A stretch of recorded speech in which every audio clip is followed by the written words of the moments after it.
Hej, hej, jest niedziela, 2 maja. Witam Was serdecznie z Honningsvåg, 30 km od Nordkapp.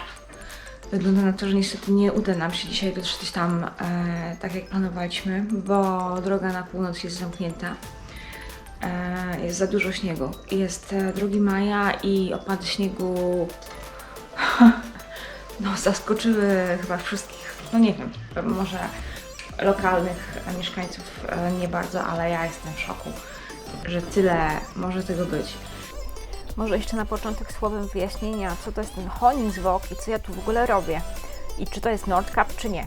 Więc po pierwsze, Honningsvåg to jest ostatnia mieścinka, miejscowość przed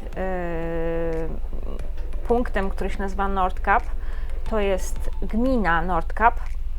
Dlatego często, gdy się na przykład szuka informacji na temat adresów, pod którymi można się zatrzymać jadąc na Nordkapp, wyskakuje lokalizacja Nordkapp, a tak naprawdę to jest Honningsvåg, czyli ta miejscowość.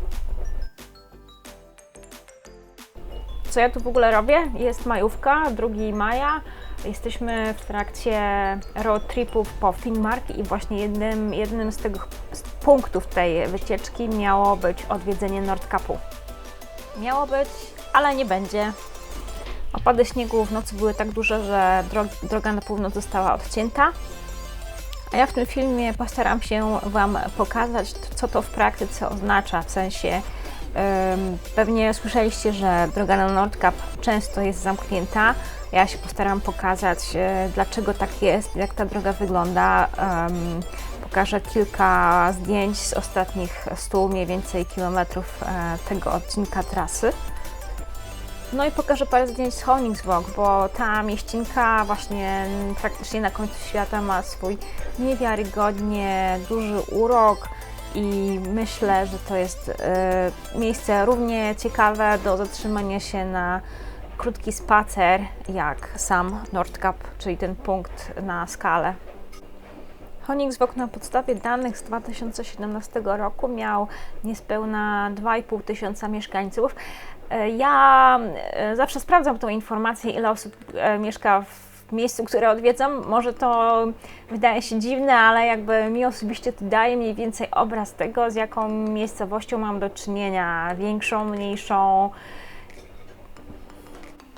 W mieście jest dużo miejsc noclegowych, kilka hoteli i też sporo atrakcji. Myślę, jak na tak bardzo oddaloną od cywilizacji lokalizację. Są galerie, jest Muzeum Nordkapp, są bary, kawiarnie, dużo możliwości zorganizowania wycieczek, na przykład na połów ryb. Honningsvåg ma też swoje lotnisko, z którego można dolecieć do Tromsø. No i jest jednym z przystanków na trasie statków pasażerskich Hurtigruten. Ten, kto słyszał co nieco o podróżowaniu wzdłuż wybrzeża Norwegii statkami pasażerskimi, promami, na pewno Hurtigruten nazwę zna. No i właśnie turyści przywożeni promami Hurtigruten mocno zasilali to miasto jakby turystami, ale w tym momencie promy nie kursują ze względu na pandemię.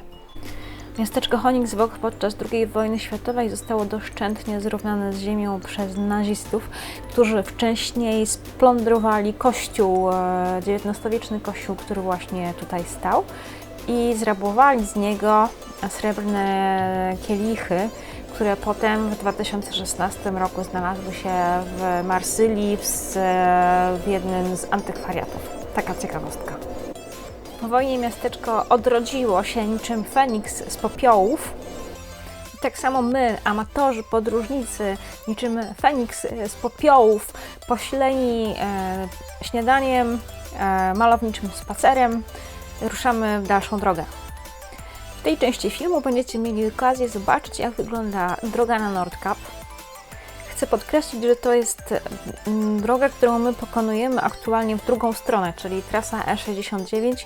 My jedziemy z Honig's na południe w stronę Alta. W stronę przeciwną jechaliśmy dzień wcześniej, późno w nocy i wtedy śnieżyca była tak potężna, że nie było sensu w ogóle uruchamiać kamery, bo nic nie było widać.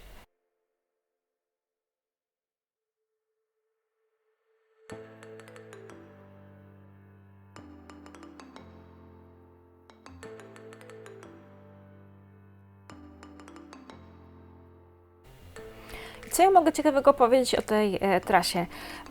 No, my mieliśmy to szczęście, że udało nam się spotkać stada dzikich reniferów pasące się na zboczu góry. Wyglądało to bardzo malowniczo, chociaż one były mało widoczne, bo na zimę mają białą sierść, więc nie da się tego pokazać na zdjęciach. A sama droga, tak jak widać, bardzo często odcinki trasy są ograniczone z jednej strony z górą, a z drugiej strony wybrzeżem mniej lub bardziej stromym i skalistym. Droga jest oczywiście dwukierunkowa. Ograniczenia do 50 km na godzinę są normą. Po drodze mija się kilka tuneli, z których najdłuższy ma bodajże około 7 km. Takie warunki, jak widać na zdjęciach, czyli morze z jednej strony, skały z drugiej strony, droga wzdłuż fiordu, ciągnie się na odcinku około 130 km. Więc jako kierowca najlepiej uzbroić się w cierpliwość, relaksować się i cieszyć się pięknymi widokami.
Bardzo dziękuję, że byliście ze mną dzisiaj podczas tej wycieczki. A, jeszcze pozdrowienia. Plaża nad Morzem Barentsa.